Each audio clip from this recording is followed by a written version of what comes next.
नमस्कार दोस्तों, स्वागत है आपका इन्वेस्टमेंट फंडास में। दोस्तों वर्टुओ ऑप्टो इलेक्ट्रॉनिक्स लिमिटेड का आईपीओ आने वाला है, तो आज हम इस आईपीओ का फुल रिव्यू करने वाले हैं। सबसे पहले देखेंगे कंपनी क्या करती है और कंपनी का क्या बिजनेस मॉडल है। सेकंड, कंपनी के फाइनेंशियल्स कैसे है और उसके ऊपर कितना कर्जा है वो चेक करेंगे। थर्ड, पीयर कंपैरिजन और वैल्यूएशन चेक करेंगे, क्या ये जिस प्राइस पे आईपीओ ला रहे हैं वो क्या ओवर वैल्यूड है या फिर अंडर वैल्यूड है, उससे चेक करेंगे।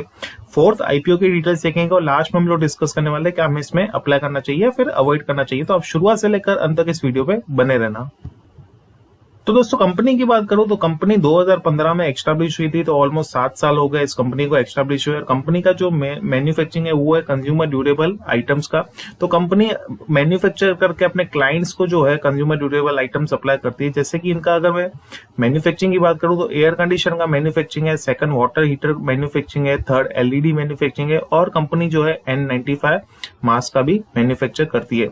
और एयर कंडीशन की बात करूं तो इनका जो एक क्लाइंट है वोल्टास करके, तो वोल्टास को जो है ये कंपनी मैन्युफैक्चर करके सीधा सप्लाई वोल्टास को करती है।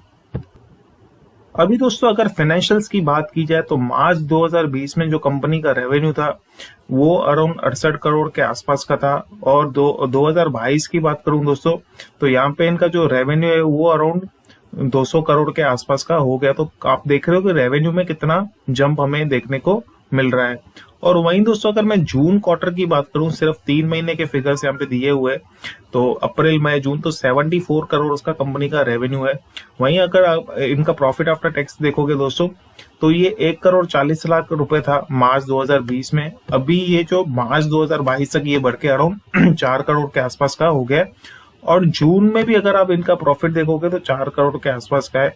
तो कंपनी जो है रेवेन्यू भी लगातार यहाँ पे कंपनी का इंक्रीज हो रहा है, इवन प्रॉफिट भी जो है कंपनी का इंक्रीज हो रहा है। और वही कंपनी का शेयर कैपिटल भी देखोगे तो वो भी लगातार इंक्रीज हो रहा है। तो यहाँ पे ईयर ऑन ईयर जो है हमें इंक्रीज, अच्छा खासा इंक्रीज रेवेन्यू में प्लस प्रॉफिट आफ्टर टैक्स में देखने को मिल रहा है।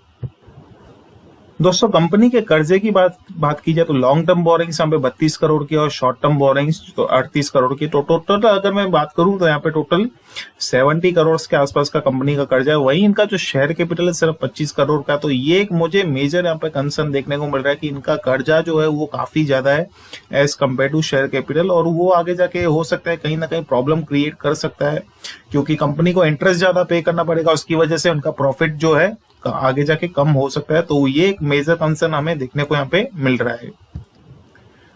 अभी दोस्तों 2 कंपनी है जो कि इसकी पीयर देखने को मिल रही है। पहली जो है डिक्सन टेक्नोलॉजी, आप सभी ने नाम सुना होगा, काफी बड़ी कंपनी है। सेकंड जो है अंबेर इंडिया लिमिटेड। तो ये जो 2 कंपनी है वो इसकी पीयर है। और दोनों कंपनीज का अगर आप पी रेशियो देखोगे तो डिक्सन का जो है वैल्यूएशन पर्सपेक्टिव से अगर मैं बात करूं तो 126 का प्राइस टू अर्निंग रेशियो, वहीं अंबेर का 70 का प्राइस टू अर्निंग रेशियो, और इस कंपनी का प्राइस टू अर्निंग रेशियो देखोगे तो सिर्फ 18 का प्राइस टू अर्निंग रेशियो। तो काफी कम है इन दोनों कंपनी से इसका प्राइस टू अर्निंग रेशियो। तो मुझे अगर मैं पीयर कंपेयर करूं तो मुझे इसका जो वैल्यूएशन है वो काफी मुझे यहाँ पे रीजनेबल देखने को मिल रहा है। ऑब्जेक्ट्स ऑफ द इश्यू की बात करें तो पहला जो है वर्किंग कैपिटल का इनका रिक्वायरमेंट है, तो उसके लिए चाहिए। सेकंड जो है जनरल कॉर्पोरेट पर्पस। अभी दोस्तों अगर आईपीओ की डिटेल्स की बात करें तो 2 सितंबर 2022 को ये आईपीओ आने वाला है और 7 सितंबर 2022 को ये आईपीओ क्लोज हो जाएगा। फेस वैल्यू 10 रुपए पर इक्विटी शेयर है। आईपीओ का जो प्राइस रहेगा वो 56 रुपए पर इक्विटी शेयर रहेगा और मिनिमम जो लॉट साइज रहेगी वो 2000 शेयर्स की रहेगी। इश्यू साइज जो है दोस्तों 30 करोड़ का इश्यू है और issue type fix price issue रहेगा। लिस्टिंग जो रहेगा इसका बीएसई एसएमई भी रहेगा और रिटेल कैटेगरी में 50% ऑफ द शेयर्स और एचएनआई कैटेगरी में 50% ऑफ द शेयर्स अलोकेट किए जाएंगे। कंपनी के अगर मैं प्रमोटर्स की बात करूं तो सुकृति भारती जो है कंपनी के प्रमोटर है। और दोस्तों अगर मैं यहाँ पे मिनिमम जैसे लॉट साइज मैंने बताया कि 2000 शेयर्स का रहेगा, तो 1,12,000 रुपए मिनिमम आपको चाहिए होंगे इस आईपीओ में अप्लाई करने के लिए।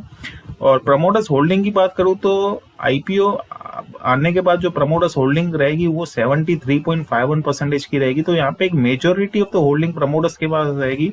तो एक अच्छी चीज है दोस्तों, यहाँ पे प्रमोटर्स का जितना ज्यादा स्टेक होगा उतना कंपनी प्रमोटर्स का कंपनी के ऊपर कंट्रोल होगा और उतना ही जो है कंपनी आगे जाके और फर्दर जो है ग्रो कर सकती है।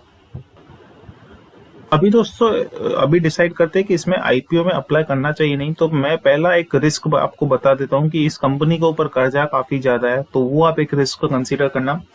दूसरा जो रिस्क है, यहाँ पे कंपनी ने क्लियर बताया कि इनका जो रेवेन्यू है वो 80% of the revenue top 5 customer से आता है। तो अगर एक भी कस्टमर इनके हाथ से चला गया तो इनके रेवेन्यू और नेट प्रॉफिट पे जो इम्पैक्ट आएगा वो आप सोच सकते हैं कि कितना ज्यादा आ सकता है। तो इनके कस्टमर बेस जो है वो काफी जो है यहाँ पे कम है।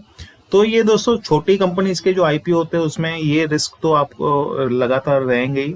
पर मुझे एक जो पॉजिटिव चीज लगी, दो पॉजिटिव जो चीज लगी, पहला तो ये कि इनके फाइनेंशियल्स काफी अच्छे खासे हमने देखे कि इनके फाइनेंशियल्स में जो रेवेन्यू और जो नेट प्रॉफिट है वो लगातार जो है इंक्रीज हो रहा है।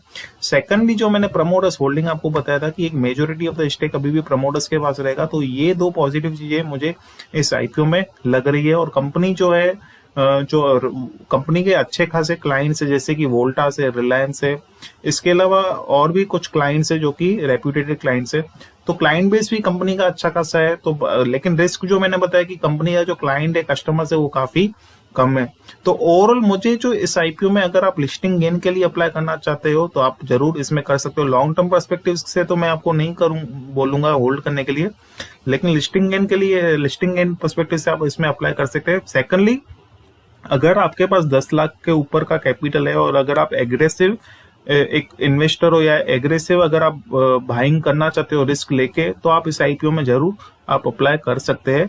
और दोस्तों आशा करता हूं कि ये वीडियो आपको पसंद आया होगा। और दोस्तों आपने मेरा एनालिसिस जो है वो तो जान लिया, लेकिन आप खुद भी एनालिसिस करना और इसके बाद आप डिसाइड करना कि आपको इसमें आईपीओ में अप्लाई करना है या नहीं। तो धन्यवाद दोस्तों, फिर मिलेंगे नेक्स्ट टाइम।